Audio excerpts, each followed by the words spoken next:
In downtown Minneapolis, the street corner which went around the world, the place where George Floyd died is now a place of pilgrimage.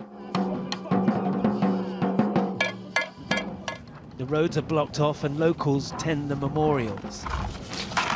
One day this junction will have to return to normal, but not yet. People are trying to get back to, working and, back to normal. But for normal for me is them killing black people, and I can't get back to that. On the corner itself, the store is opening up for the first time in 3 months.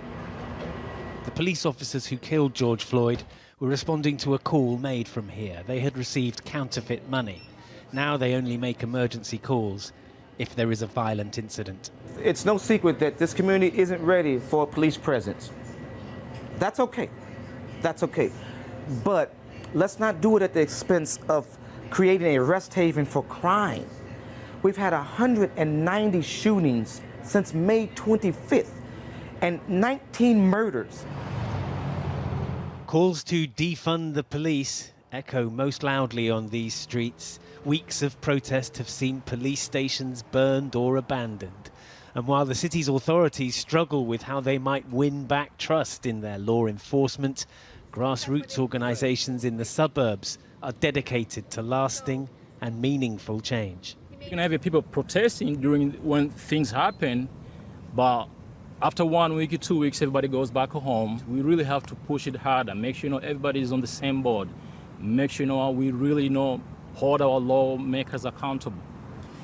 If we look at the systematic stuff, like the systematic racism, I don't think there's a lot of changes that have necessarily happened, but there have been baby steps happening. So I feel like our funds can go into a lot of sources that can actually help our community.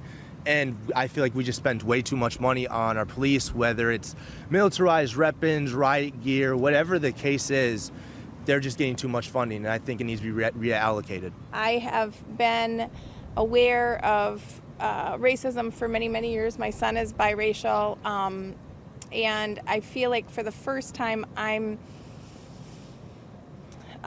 seeing that more white people are wanting to be involved. You see Black Lives Matter signs everywhere now,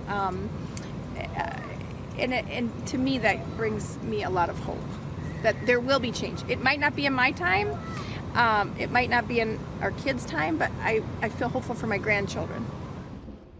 The outrage sparked by the way one man died here was built up over hundreds of years of harm done. Equality before the law is supposed to be a fundamental American right. In the 4th century of this country, so many Americans are still fighting for it. Geraint Vincent, News at 10, Minneapolis.